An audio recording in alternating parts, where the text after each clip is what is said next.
Day 1, the beginning. In the middle of Kathmandu's usual chaotic hustle, I never imagined I would one day be forced to lock myself away like this. My name is Sujin. I work as a network engineer for SkyLink, an internet service provider. It has been 3 days now since I became trapped inside our small server room, located on the rooftop of a 6-story commercial building in Kathmandu. I have absolutely no idea what has become of the world outside. That day started out like any other. The usual ring road traffic, the constant chatter of people, and SkyLink routers and cables slung over my shoulder. After the internet went down across Kathmandu and its neighboring areas, my colleague Ramesh and I came up to the roof of this building to check the main distribution hub. But around 2:00 p.m., a completely different kind of screaming began echoing from the streets below. At first, we assumed it was just another political protest, but when I looked down from the edge of the roof, my blood ran cold. Down on the street, people were tearing into one another. This wasn't a normal fight. They were literally ripping human flesh apart. Their eyes were blood red, and they moved with the staggering gait of a diseased animal. Ramesh was already heading down the stairwell to see what was happening. I tried to shout and stop him, but it was already too late. The moment the stairwell door swung open, a blood-drenched figure lunged out from the lower floor and slammed into Ramesh. That final, agonizing scream of his, I will never forget it as long as I live. Terrified, I quickly slammed the heavy iron channel gate of the server room shut and padlocked it from the inside. Outside, Ramesh's voice went dead, replaced instantly by a horrific, violent pounding on the door. Day 2, the silent city. I couldn't sleep a single wink last night.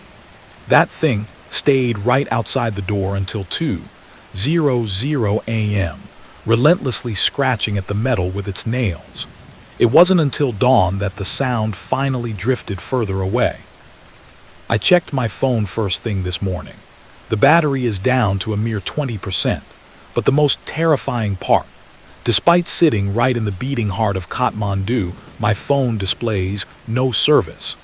SkyLink's main fiber optic cable must have been completely severed. There isn't a single bar of internet signal.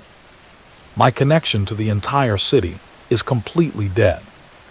I tried peering through the small rooftop window toward Sundhara and Swayambhu.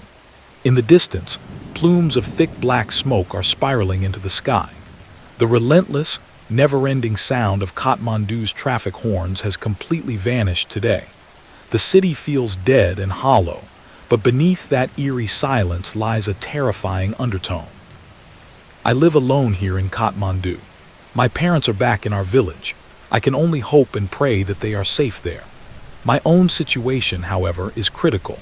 My bag held a small tiffin box with just a handful of beaten rice, chiyura, and vegetables, which I finished eating this afternoon. I only have one water bottle left, and it is already half empty. Day 3, hunger and strategy. Today, the hunger is tearing through my stomach. My mind is starting to fail me. But as an engineer, I know one thing for certain. If I give in to my emotions and let fear take over, I will starve to death right here. I forced myself to search every square inch of this server room to see what supplies I could scrape together. Food, 0. I only found a single, discarded instant noodle wrapper.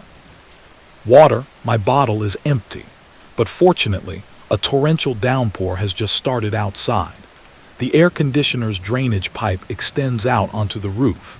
By reaching my hand through a tiny gap in the iron gate, I've managed to start collecting the draining rainwater into an empty plastic container. At the very least, my water crisis is solved for the next few days. Tools. Since I am an internet technician, my tool belt is still packed with combination pliers, a large screwdriver, a wire cutter, and bundles of spare cables. These are my weapons now. Energy. The building's main power grid is completely dead. However, our server backups rely on massive UPS battery banks, and they still hold a bit of a charge. Using these batteries, I figured out a way to charge my phone. By splicing the wires together, I rigged up a 5-volt DC output. The phone successfully charged, but there is still no network signal.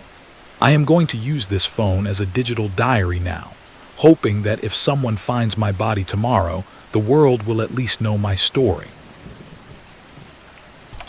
Day 4, the first encounter.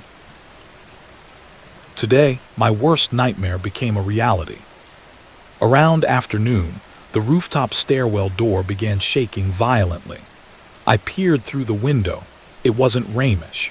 It was another young guy wearing a SkyLink company t-shirt, but half of his face looked as though it had been violently chewed off. He spotted my iron server room gate and came sprinting straight for it. There was absolutely no life in his eyes, only a rabid, predatory hunger.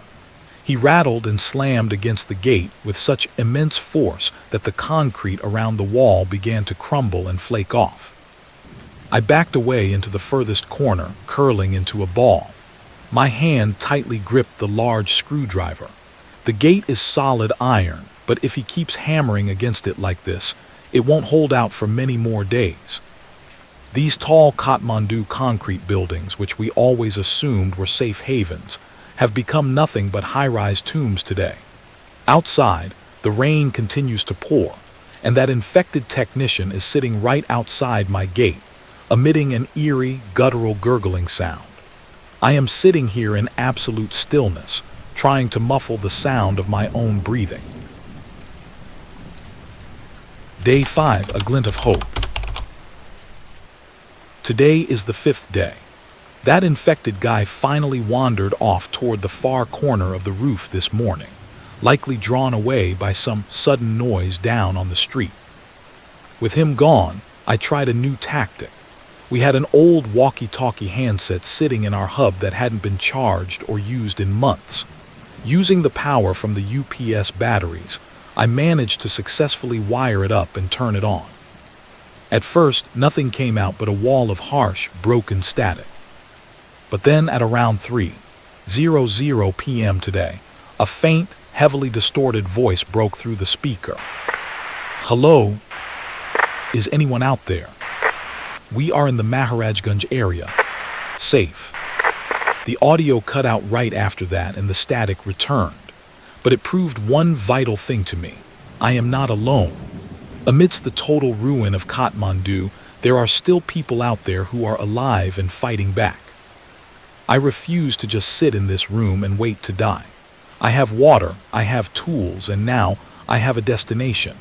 I need to break out of here and make it to Maharajganj. But before I can do that, I have to map out a safe way down from this roof.